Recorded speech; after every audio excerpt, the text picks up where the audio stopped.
Alliance of Monsters. Human. The clicking voice of the Vikut Chancellor was heard with exasperation. He stood at an impressive 2 meters of height, unusually tall for his species. He possessed a thin bodily structure, all of it covered by a remarkably hardy exoskeleton. He stood on 4 legs for locomotion and had 2 long manipulators ending with 3 claw-like fingers. His face was conical, with lavish membranes falling from the back of his head, glowing with bioluminescence in small patterns to indicate his emotions given his species' lack of facial expressions outside of blinking with their 5 eyes and opening their mouth. "Do you realize what you have done?" The 32-year-old human, a slightly shorter man dressed similarly as the Vikut in front of him with pristine green and yellow robes to indicate their status as chancellors, tilted his head to the side and raised an eyebrow. "Whatever do you mean, Laji? You never address anyone by their species name unless you're angry. What has happened?" "Don't play coy with me, Aaron," Laji replied, his membrane glowing with orange and blue to indicate his frustration and annoyance. "Why? Why have you humans done this to the League?" "Again." "What has happened?" Aaron repeated, looking rather confused. "Why have you asked to see me in private, Laji? Have I or the United Systems done something to insult the League of Associated Empires?" Layaji's membrane turned brighter, and black seeped through its edges. "You know exactly what your people have done, Aaron." He chirped and clicked, the translator barely able to translate his words through his fuming anger. "Have you no respect for the law? Does your species have no sense of self-preservation and logic?" Frowning, Aaron's expression shifted from concern to a subtle form of contained anger. "Ah," he began. "I now understand what this is about," he said sternly, trying to sound as calm and collected as possible. "Why would it be a problem?" "Why would it be a problem?" Laji repeated before hissing, his species' version of a sigh. "We've tolerated the contact your species and the Koshi maintain." He slammed his manipulators on his desk. "But why would you initiate contact with the Zuf, the Joal, the Fergis, and the Quaowas?" he yelled, his membrane swirling with shifting colors. "And what's more, we found out the United Systems have established trade agreements with all of them." "Why?" he demanded. Sighing, Aaron leaned back on his seat. "Laji, tell me, how many species have joined the League?" "What does that have to do with how many?" Laji blinked with all of his eyes. 37. 37, Aaron nodded. "There are another 10 pre-FTL species currently under observation. And we, humanity, are the newcomers to the galactic stage." He looked deeply into Laji's eyes. "So tell me, Laji, why the League accepted us almost as soon we made official contact with you, but have refused all of our friends?" "Friends!" Laji lashed out. "You would dare call those things friends?" Aaron nodded. "Quite. And not just me, but humanity as a whole. I'd like an envoy from the League to visit Mars and see what the Koshi have done with the place. They even managed to mine out Phobos and Demios to provide Mars entirely," he smiled. "And in return, they allowed us into their home system, Tau Ceti, and we colonized the small atoll world of theirs. So yes, they are our friends, Laji." Laji's membrane turned red, brown, and a vibrant yellow to show his astonishment, dread, and exasperation. You've allowed them to colonize one of the planets on your home system? Why would you something so foolish, human?" "Because, friendship aside, it is a mutually beneficial deal for both our species," Aaron explained. Silence fell in between the 2 chancellors for a few moments, until the human cleared his throat. "That's one thing I, my colleagues, and humanity as a whole have yet to fully determine. Why do you hate them so much?" "That you even have to ask is proof of your naivete, Aaron," Laji hissed. "They are monsters, an affront to the universal laws of life themselves." Aaron frowned. "If that is so, then we humans are too." "Of course not, Aaron. You humans may be Strange. But you are certainly not anything like those horrid creatures, unnatural beings that should not exist. And yet they do, Aaron countered with amusement, extending his arms. They are alive. They are here. Despite the universal laws of life the League determined, they exist and are alive. They think, they feel, and they do their best to live their lives. How are they different from you, me, and everyone else? They shouldn't exist, Laji retorted angrily. But there's nothing we can do about it. All we can do is tolerate their vile, unnatural existence as the plague they are. Keep them out of our systems, avoid interaction, and wait until the universe itself wipes them out, he replied with some regret. Perhaps outlawing war was a mistake, but war would only send the League back into the days of before. No one wants that. How incredibly generous of the League to let others live just because it doesn't want to sully their hands, Aaron replied with dripping disgust, contempt, and anger. The Koshi, blessed be their cores, are the most friendly and empathic species we've ever encountered. And they were the ones that helped us when the Fystories tried to colonize Earth. It was all a big misunderstanding in the end, and the Koshi helped us to understand the hive mind of the Fystories. Before Laji could say anything, Aaron continued, I know what you were going to say, but the conflict was over before it began. Not a single casualty on any side, and the Fystories apologized for their mistake. Standing, he pressed on. The Fystories are a hive mind, the only sapient hive mind species known so far. The Koshi are a lithoid species that communicate through music. The Zoof are gaseous entities, he smirked. They have taken a liking to Jupiter, in fact. It's become their most popular resort, believe it or not. The Joel are the only plantoid species we know of. Their size may be imposing, but you'd be surprised how intelligent and sophisticated they are. Did you know they value philosophy over anything else? And of course the Quaos. Who in their right mind would interact with a species that can literally tear you apart with a simple hug?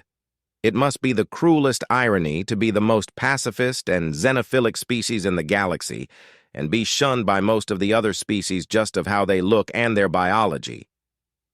Aaron stopped, now standing at the other side of Laji's desk, the taller male realizing only now that the human had approached him. He smiled, showing his teeth and watching Laji recoil with some disgust. Finally, humanity. The only omnivore species, the first meat-eater species to achieve sapience. Why are we an exception and not they? We can understand your existence, and you fall well within the limits set by the universal laws of life, human, that you have mingled with those abominations, to openly trade with them, to let them enter Sol.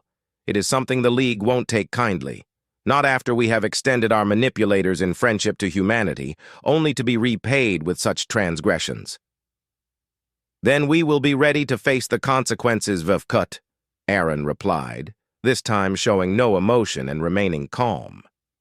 To tell you the truth, I and my superiors back on Earth have been discussing the possibility of leaving the League. He smiled, seeing the red, right silver, and white colors swirl on Laji's membrane. We share the League's belief that life is sacred. He turned to leave. Humanity has gone through many perils, Laji. I don't know if you'll ever come to understand that. We have come to not just value life, but to value all life. Aaron reached the doors of Laji's office and glanced back. Who knows? Maybe our new friends will be interested in forming an alliance with humanity and stand together. The doors opened and he stepped out. Have a good day. The doors closed. Alliance of Monsters. War Chancellor. Laji traversed an unusually lonely pathway of the normally bustling activity of the League's diplomatic headquarters. With a saddened hiss, Laji reminded himself of the reason why it was so lonely, and why it was to be demolished as soon as the occupant at the end of the hallway left the planet. The only two other sapients he saw were two lightly armed humans standing guard outside the room. The two humans stepped aside, granting him immediate access. Laji's membrane flashed with white and green spots. Surprise. He had come expecting to pull his rank or try to convince the guards to let him in. A moment later, he composed himself and walked inside the soon-to-be-demolished United Systems embassy. "Is it worth it, Aaron?" Laji asked, his membrane turning to a soft pink to show his sadness. "What is worth it, Laji?" Aaron retorted as he stared at a painting depicting a star system. Laji glanced around the room. He'd visited the human embassy a few times since their integration, but he never placed it too much attention. Why would he? Every embassy had the same commodities, bearing minor tweaks such as slightly higher or lower temperatures and humidity. The size of the room could also be different if the species in question, like the hulking Braque, exceeded 3 meters of stature, but aside from that, every embassy was the same. The Vyskout chancellor noticed with grim sadness that everything but the desk and a few choice decorations, such as the painting Aaron was staring at, was missing. "Please, Aaron, this will be the last time we'll see each other. At least grant me a conversation without you dancing around the initial subject," Laji said, standing at the other side of the immaculate desk.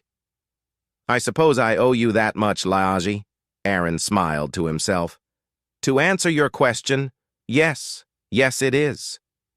The sanctions, the penalties, everything your species has achieved in these long 30 years after contacting the League, now gone. All because you'd rather stand by your skewed beliefs?" Laji questioned as his membrane flashed with varying degrees of pink. "The sanctions mean nothing. We'll recover the money lost one way or another over time. The penalties, on the other hand, being cut off from the galactic net and pay for all abroad humans traveling through League territory to be returned to United Systems space. That was a blow that, whilst ready to take, hurt quite badly." Aaron chuckled. "And you find this amusing?" Laji questioned, confused. "In a sense," Aaron began. "Compared to standing up for our beliefs, those losses mean absolutely nothing. Though I heard that most of the other League members are having some trouble as well," Laji hissed. "I didn't want to believe the reports saying that smuggling groups trafficking human music and literature sprung up days after the announcement was made," he confessed. "The Belzemunds, however, have entered into a standard League year-long spiritual pilgrimage across their empire." Aaron blinked, sparing a momentary glance at Laji before returning his gaze to the painting. "Really? I didn't know that. Can I know why?" he asked, intrigued. "Apparently, they were absolutely enamored with human cuisine. Something about how you make it just clicked with their palates," Laji explained. He was then confused when he saw Aaron smiling widely. "Why are you smiling, Aaron?" "It seems that the Belzemunds share that trait with the Quaos and the Fergis. Despite not eating meat, they devour vegan dishes as if their lives depended on it," Aaron chuckled. "I am going to ignore you comparing them to your friends," Laji lamented. "Humanity will regret leaving the League, Aaron." "Is that a threat?" Aaron asked, his smile never failing. "Of course not, but cut off from the galactic market and the net. I cannot begin to imagine how your economy will function effectively." Laji clicked and chirped to indicate his apparent grief. "How many humans are going to starve? How many lost their jobs? I'm sure there will be protests and riots across your territory despite taking precautions, Aaron." "A few here and there. No one will starve, fortunately, since now we can direct the entire harvest production of Dawn into our space. And even without Dawn, Sunset and Orichalcum already produce more than enough to feed 40 billion hungry human mouths 4 times over," Aaron explained. "And before you touch mineral issues, the Koshi already covered that front." Aaron looked at Laji with a smirk.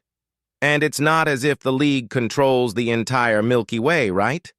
We have more than enough systems and space to claim, since the League will never approach the systems controlled by the ones you deem to be monsters." "On that aspect, you are absolutely correct, Aaron," Laji agreed. The neutral zones existed for that sole reason after all. But what about your private corporations? Access to the most advanced fields of study and research the League has to offer? The privileges to emergency stockpile resources in case of a disaster? We'll manage. We humans have a pretty long track record of coming up with solutions to tough situations. Aaron turned back to gaze at the painting. How about war? Is the League enraged about humanity leaving its warm embrace enough to declare war? Only uncivilized, despotic, savage barbarians would resort to violence and war to solve a problem, or just to prove a point, Layazi replied, his membrane flashing a mix of gray, black, and aquamarine, regret, anger, and shame. Your species may be spacefaring now, but you were young when the before was still raging, Layazi went on. War. War is an ugly thing. Blockades, starvation, slavery, forced labor, unethical experimentation, mass murdering. The list of horrors goes on and on and on and on. Quite, Aaron agreed. That's the most beautiful thing about the League, in my opinion. Your abhorrence of war. How your founding leaders came together, sick, tired, and revolted by the conflict that the original 20 bowed to ban and outlaw war for as long as the League stood, Aaron smiled. And even if the League were to crumble, which, at least to me, seems impossible, all of the species in the League value peace and stability more than anything. So why throw us aside for the sake of those creatures you call friends, Aaron?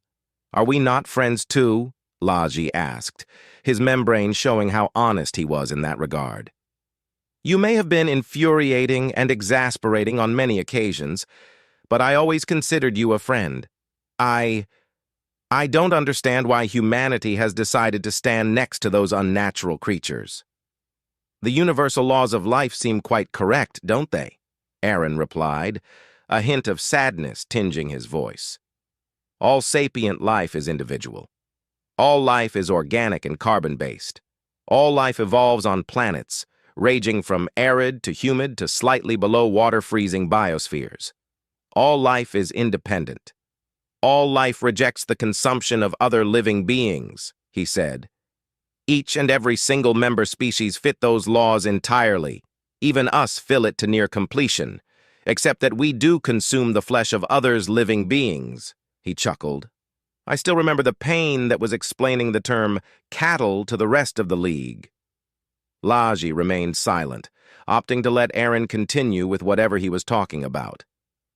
From your perspective, it is no wonder why you would shun, find repugnant, fear, and dare I say hate our friends, Aaron said in an empty, vacant tone.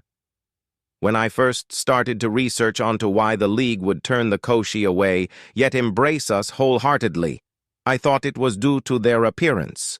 But after I studied the laws and what they implied, I understood. Aaron smiled somberly. They are different.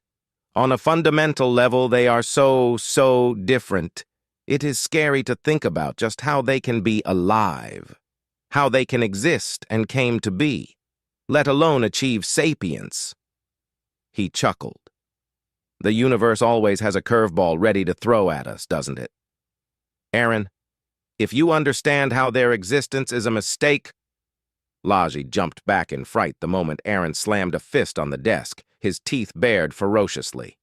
They are not a mistake, Aaron said loudly, somehow managing to refrain himself from shouting, but his anger could easily be seen reflected on his face. They may be different, but as we got to know them better, we found what amazing, wonderful people they are, and we learned, despite our differences, there was no need to fear them. Our differences made us stronger. It made us us. It took a few seconds of ragged breathing before Aaron continued. And we understood. We understood we were right in our belief. All life is sacred. Aaron walked towards the painting, his eyes reflecting the deepest regret Laji had ever seen in any sapient to date. We learned that lesson in the worst possible way, Laji, Aaron whispered, stopping scant feet away from the painting. Once I'm gone, By order of the Council of Nations, a data package will be delivered to the Chamber of Chancellors. It'll contain the single piece of history we kept a secret from the League all these years." He turned his head to Layaji. "Do you know what system is this?"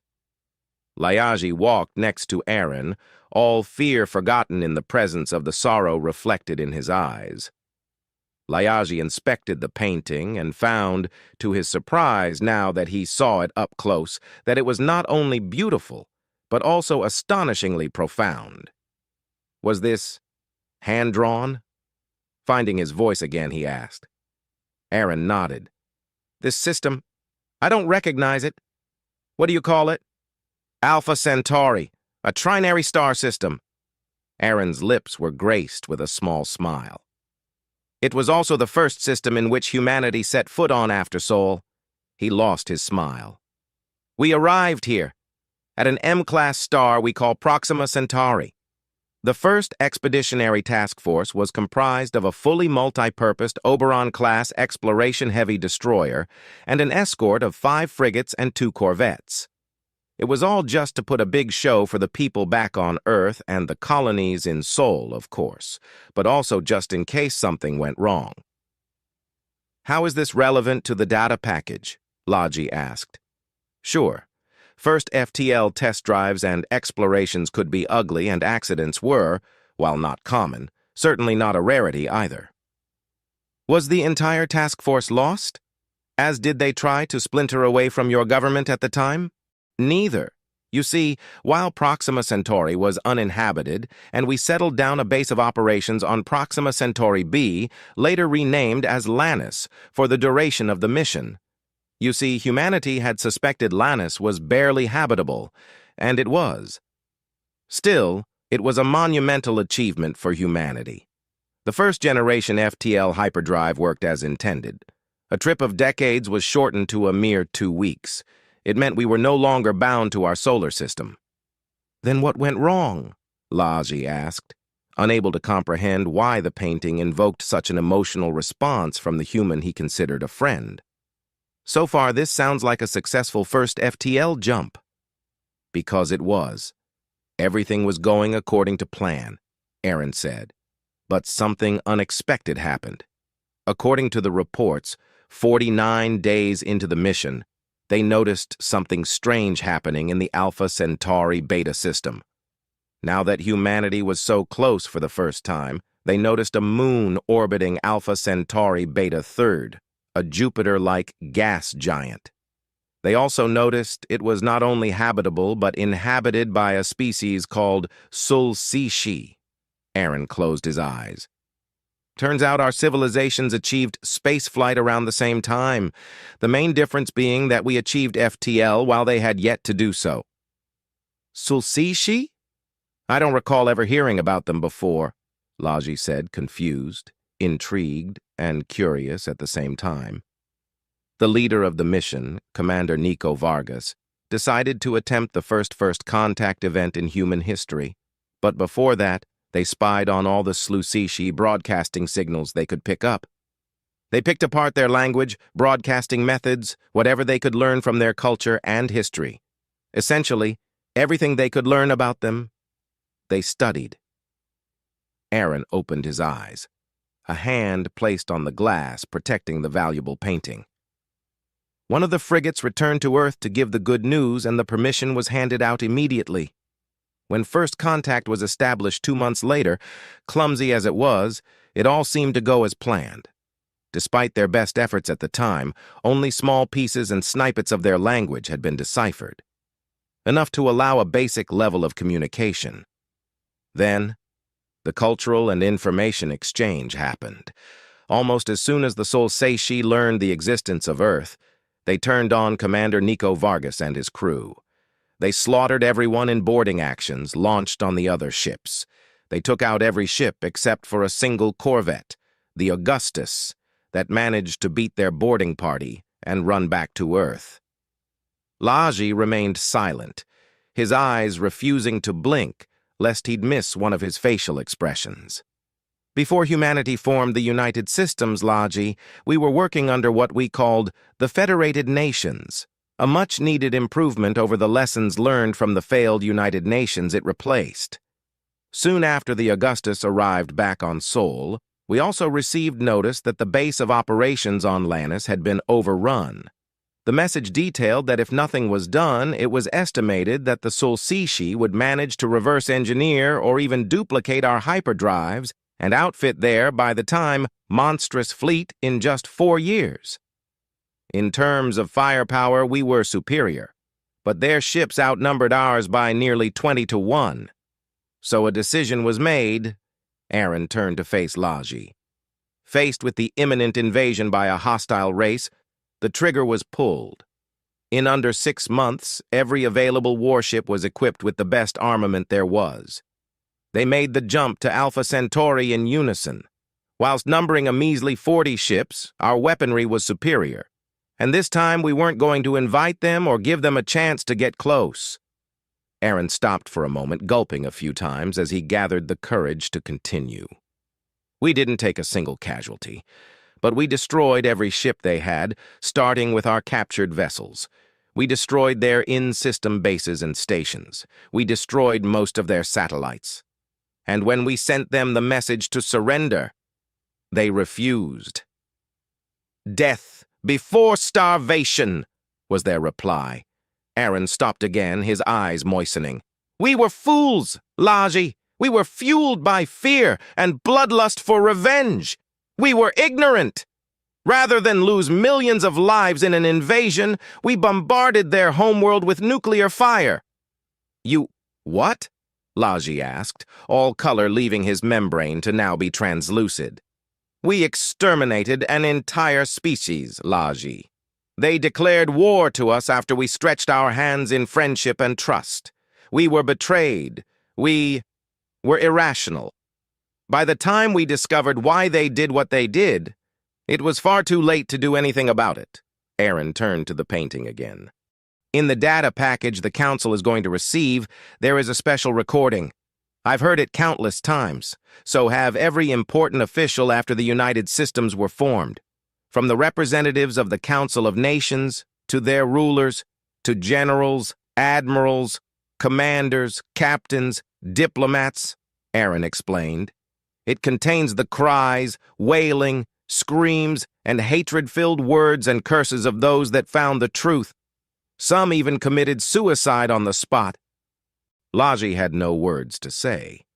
To think that Aaron, a friend, colleague, and up to a few day cycles ago was a fellow chancellor, belonged to a species that had exterminated another species so coldly and casually. It made him sick to his stomachs. Even so, he desired to hear the rest of his people's dark history. They were dying and starving. Their homeworld, Friel, couldn't sustain them anymore. It had gone through a series of climate changes for the past 200 years. The reason they even achieved spaceflight was born out of desperation to save their people. When they learned about Earth, it was like a miracle had just arrived in their hands. They didn't take any chances and attacked. So great was their desperation, Laji. Aaron gritted his teeth and clenched his fists until his nails dug into his skin and crimson blood fell to the floor. And we didn't do anything to help them, to understand them. And now, the Sulcicius are no more, thanks to us. The ex-chancellor smiled. "You don't have to say anything, Laji. I understand. Who knows? Maybe this is for the best." "Wait," Laji spoke, surprising Aaron. "Why didn't you kill the Ferges? They invaded your homeworld, did they not?" "It happened 50 years after we exterminated the Sulcishi. A lot had changed since then, including the formation of the United Systems and meeting the Koshi. In fact, it was our meeting them that finally cemented our belief to value all life and that all life is sacred. As for the Ferges, we prepared to defend our home planet. Their ships slipped through our scanners until they were orbiting Earth.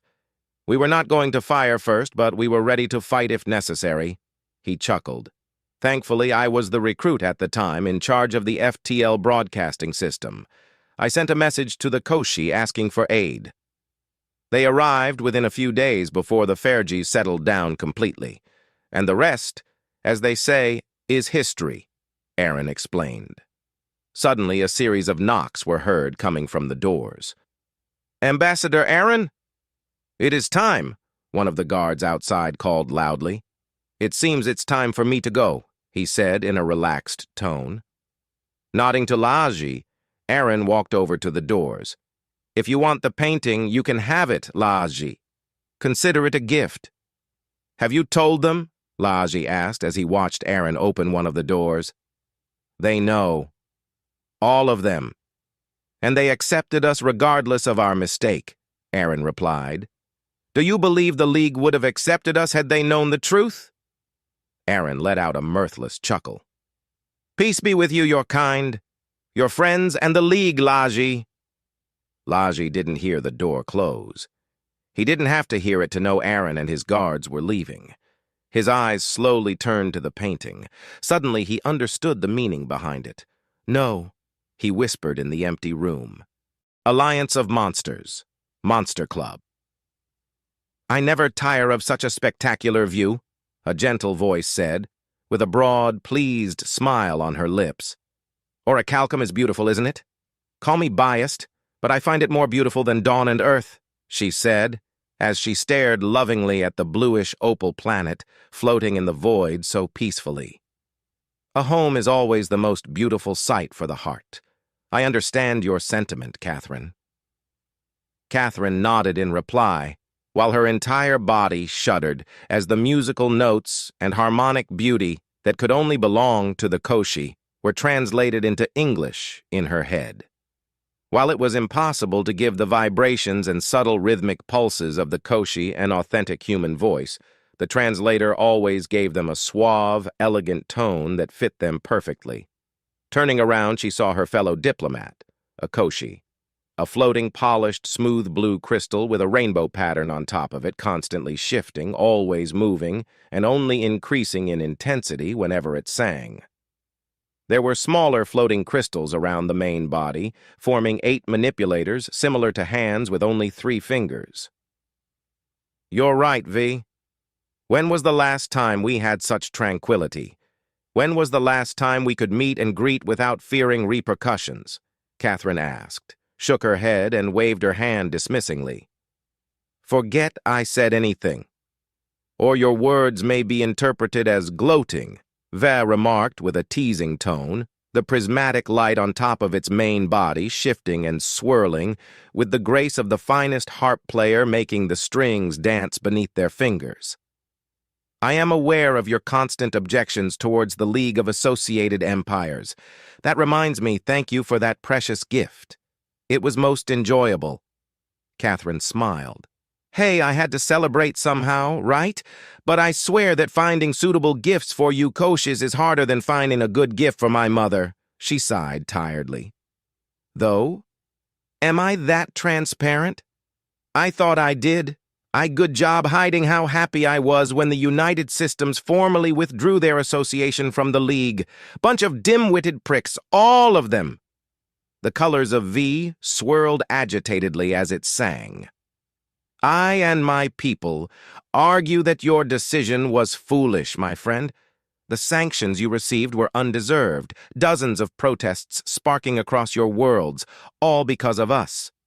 "Oh, stop it, you lump of rocks!" Catherine rolled her eyes. "Yeah, even I have to admit that our withdrawal hurt a bit more than we calculated, but nothing we couldn't handle.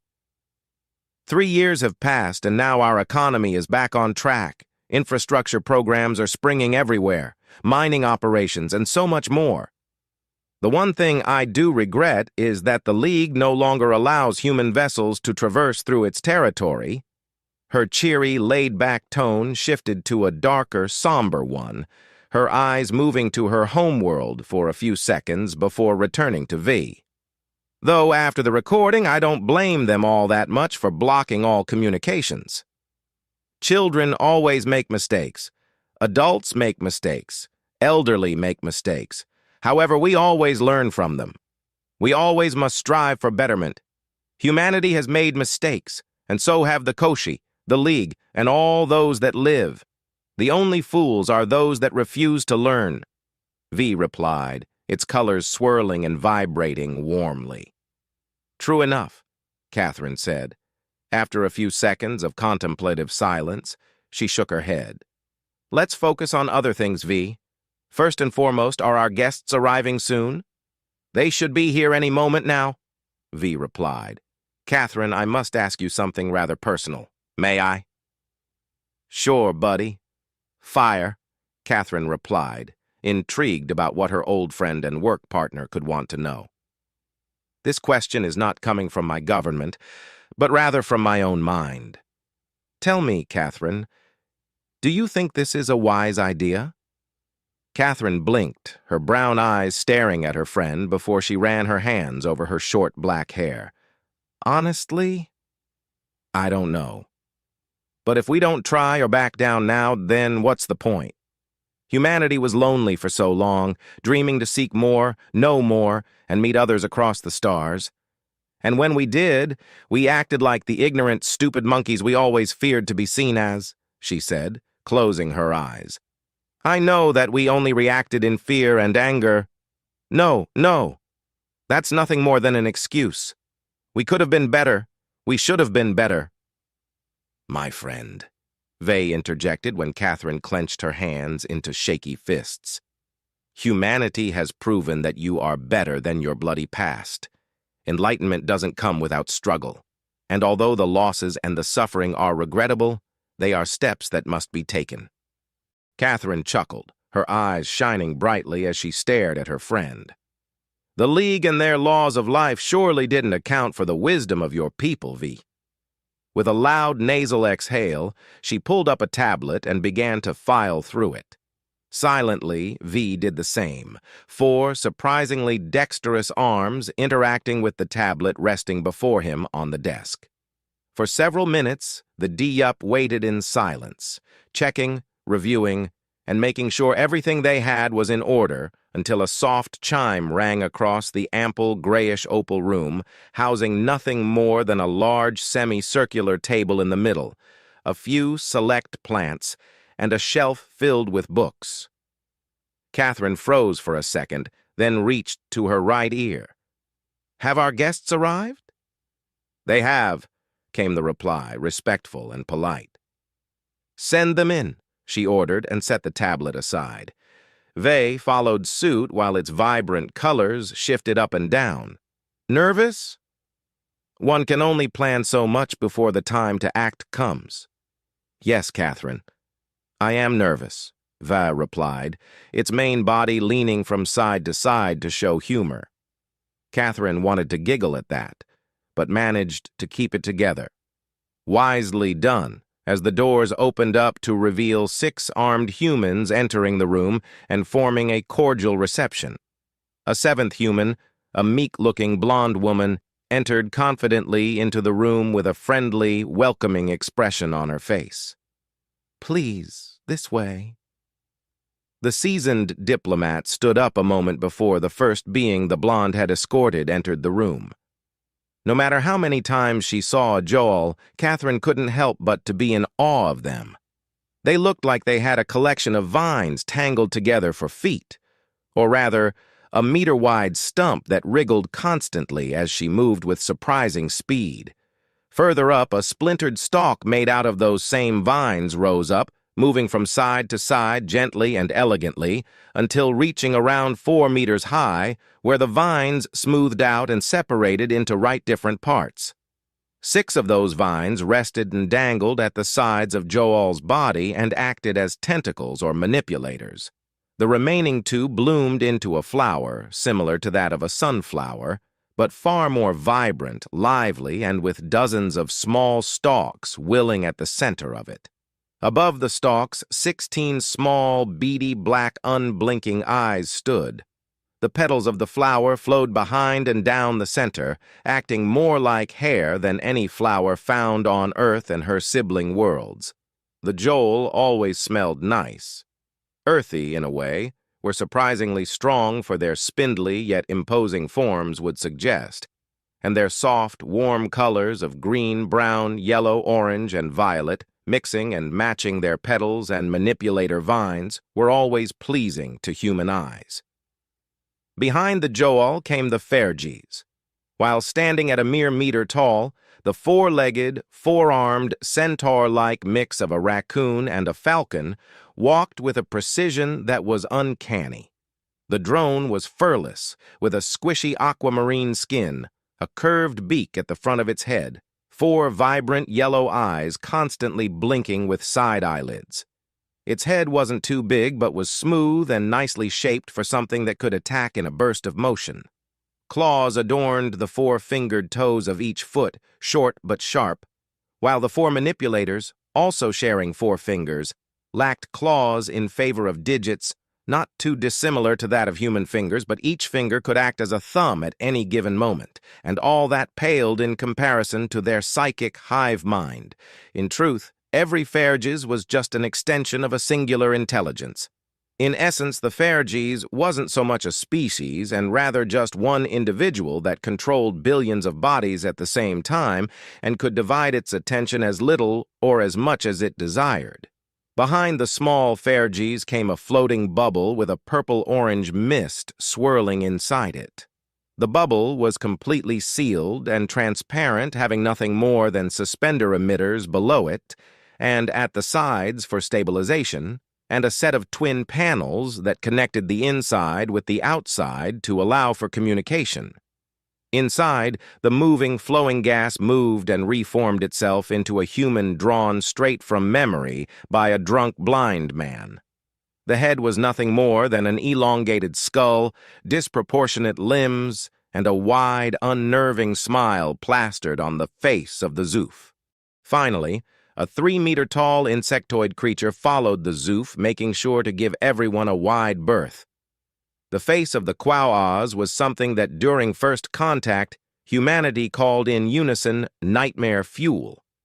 5 rhombus eyes ordered in a semicircle looked intently with eerie yellow light with a single red dot in the middle that moved independently of the other eyes.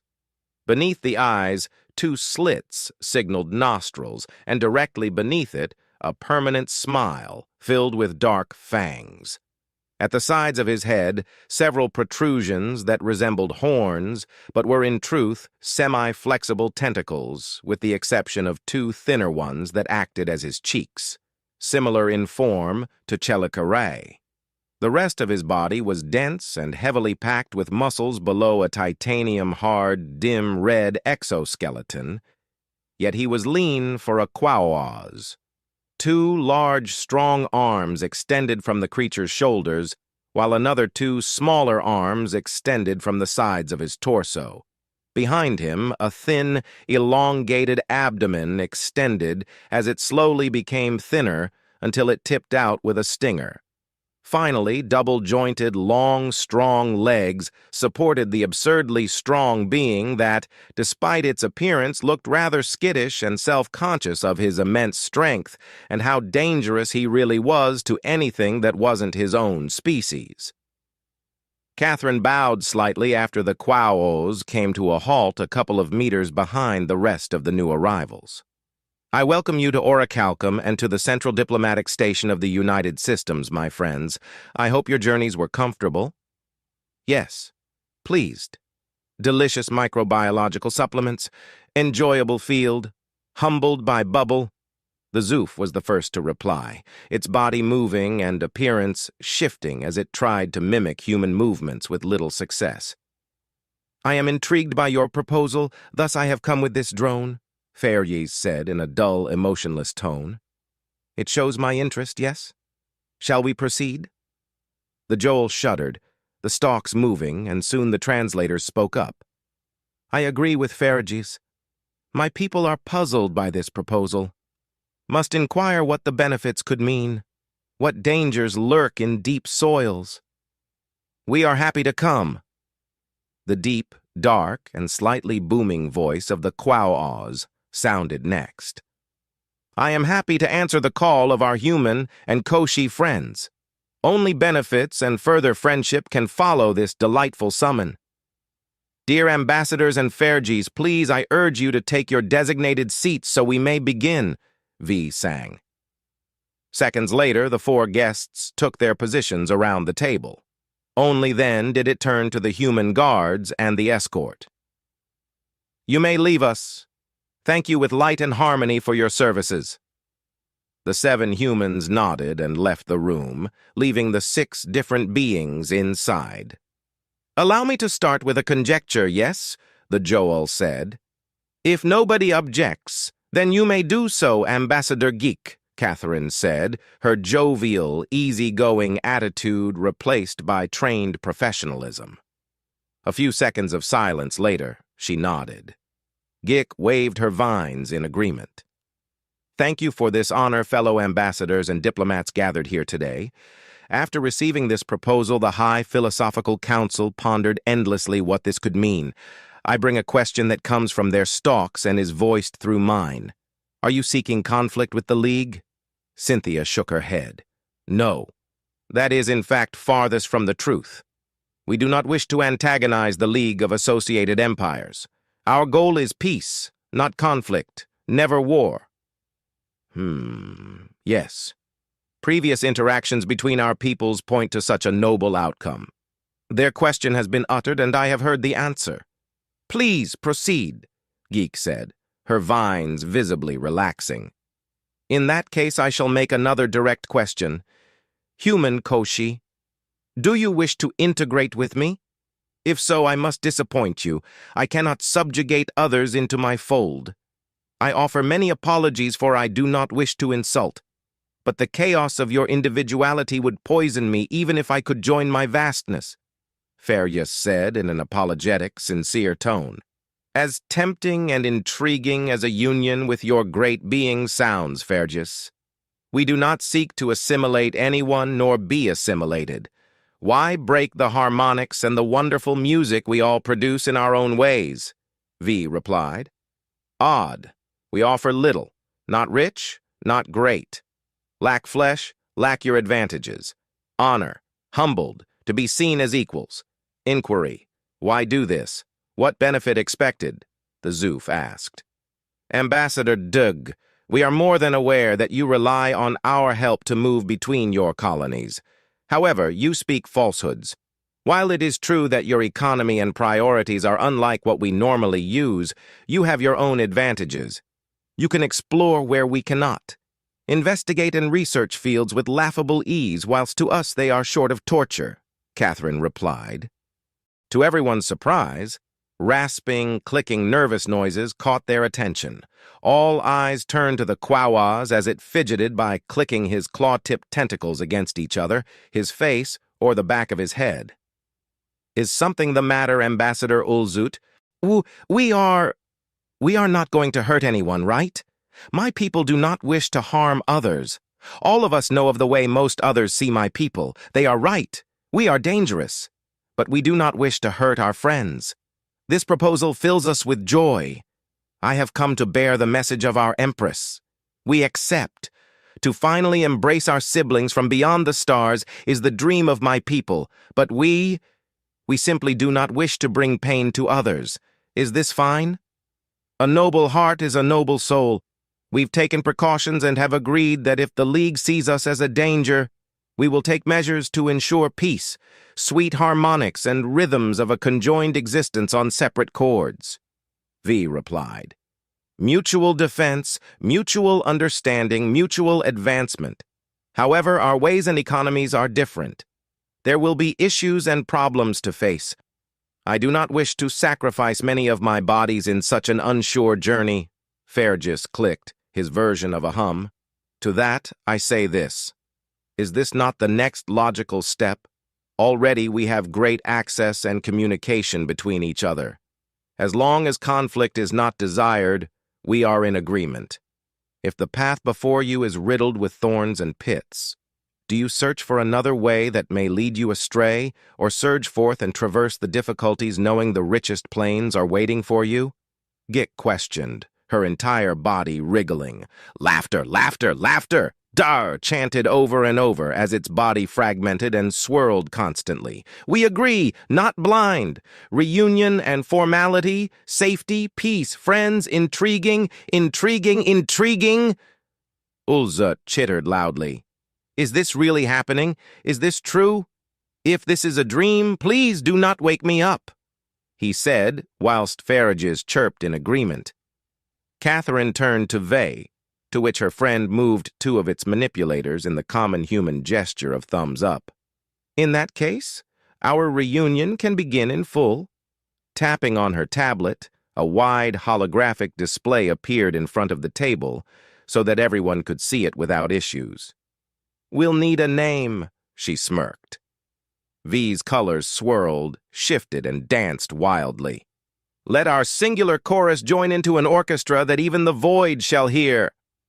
Ka-ka. Laji blinked, his membrane displaying his confusion. Could you repeat that again? He asked the small bipedal avian Chaxi, his personal assistant. The Chaxi fluttered before speaking up.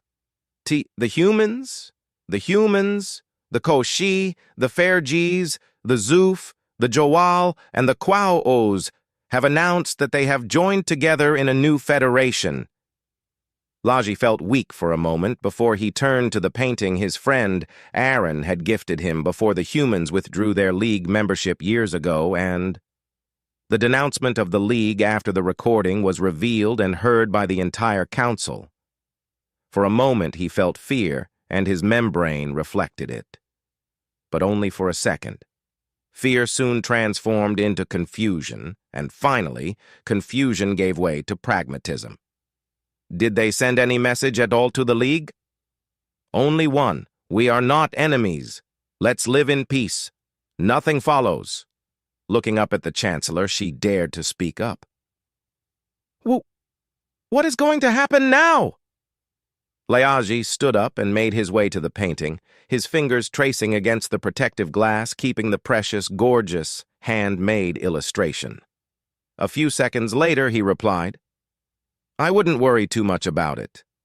I believe that their message is sincere, not a threat or something nefarious. Turning to his assistant, he asked, out of curiosity, what's the name of their federation? The Alliance of Monsters.